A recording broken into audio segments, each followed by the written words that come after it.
नमस्कार, भारत लाइव देख रहे हैं आप। बिहार में चारा घोटाले से भी बड़ा घोटाला हो चुका है। आपको बता दें कि सदन का सत्र चल रहा है। ऐसे में अलग अलग मामले को लेकर सरकार जवाब दे रही है, विपक्षी दलों का सवाल भी आ रहा है। सत्ता पक्ष के जो नेता हैं वो भी अपने ही सरकार से सवाल पूछ रहे हैं। लेकिन इसी बीच नेता प्रतिपक्ष तेजस्वी यादव पर चारा घोटाला से बड़ा घोटाला का आरोप लगा है। आपको बता दें, पटना में, सिर्फ पटना के अंदर 396 करोड़ रुपए की जो संपत्ति है उसका खुलासा जदयू ने कर दिया है। जदयू की तरफ से साफ कहा गया है कि बिहार में कई ऐसे विभाग हैं जिनका बजट भी इतना बड़ा नहीं है। यानी बिहार सरकार के बजट से भी बड़ा घोटाला प्रतिपक्ष के नेता ने किया है।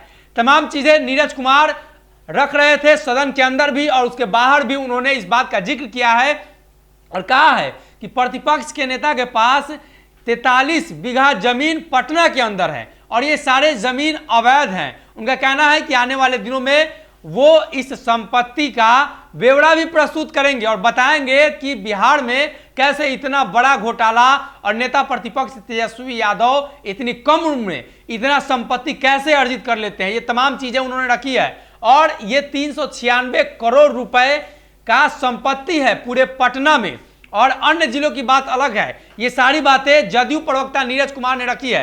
देखिए किस तरीके से उन्होंने मुख्यमंत्री नीतीश कुमार और बिहार विधानसभा अध्यक्ष के बीच जो हुआ उन सभी बातों के बीच एक नया शिगुफा छोड़ा गया है। मुख्यमंत्री नीतीश कुमार को कहीं ना कहीं बचाने को लेकर भी हो सकता है और कहीं ना कहीं प्रतिपक्ष के नेता पर बड़ा आरोप लगाया है। 396 करोड़ रुपए का अवैध संपत्ति पटना में है। देखिए वीडियो।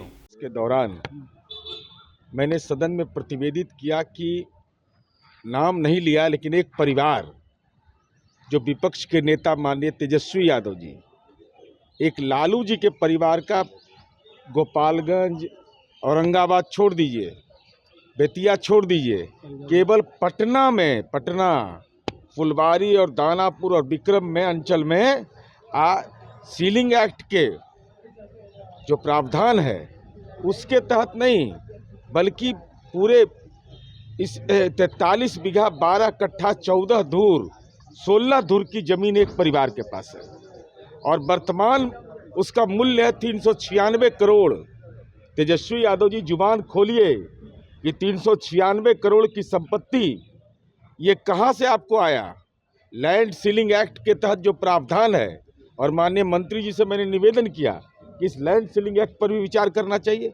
एक परिवार के पास इतनी संपत्ति 43 बीघा 12 कट्ठा 14 धूर 16 धूर की, हमने ये कहा है केवल पटना जिला में। तो हम तो ये अनुरोध करेंगे कि दलित, शोषित और जो पिछड़े लोग हैं, जो अति पिछड़ा है, अल्पसंख्यक हैं, सामान्य समुदाय के लोग हैं, वो भूमिहीन हैं और उनका नेतागिरी करने का दावा करने वाला व्यक्ति 396 करोड़ का पटना जिले में संपत्ति का मालिक बनकर के बैठा हुआ है। इसलिए सरकार ने यह आश्वस्त मुझे किया है कि आप इसका पूरा डिटेल हमको उपलब्ध कराइए। सरकार तमाम बिंदुओं पर को संज्ञान मिलेगी। 2015 में, 2020 में भी जब इलेक्शन हुआ था तो उस वक्त आप ही के साथ सुशील कुमार मोदी एक एक जमीन का खाता निकाल करके दिया जाता था। अभी तक कार्रवाई क्यों नहीं किया गया सरकार के द्वारा? मूल सवाल क्या है ना, देखिए कि इतने राजनीतिक चतुर लोग हैं ये लोग कि जब पकड़ते हैं तब पकड़ाते हैं। ये सब दस्तावेज आया तो ये जो भूमि सुधार अधिनियम 1961 है उसके तहत तयशुदा प्रावधान है। तो आप अलग अलग खंड में अलग अलग नाम से जमीन ले लेते हैं। कहीं आप तेजस्वी के नाम से ले लेते हैं, कहीं तरुण के नाम से ले लेते हैं, नाबालिग के नाम से भी लेते हैं और परिवार को यूनिट माना गया।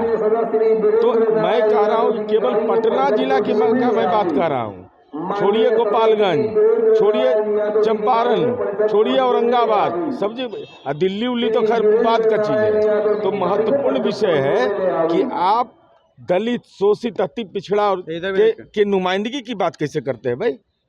जब आपने इतना संपत्ति सृजन कर लिया, 396 करोड़ की संपत्ति आज के डेट में है केवल पटना जिला में। अगर ये वीडियो पसंद आई और वह बिहार के राजनीति और बिहारियत से सरोकार रखेनी तो सब्सक्राइब बटन दबा के चैनल के सब्सक्राइब कर ली। ओजे एगो घंटी बा, ओकरा बटन दबा देला से कुल सटीक और मारक खबर रुआ मुफ्त में मिल जाई। अगर रुआ पत्रकारिता के हमनी के नया प्रयोग में सहयोग कर चाहतानी तो ज्वाइन बटन दबा दी। पेटीएम नंबर नोट कर ली 9386816700। धन्यवाद।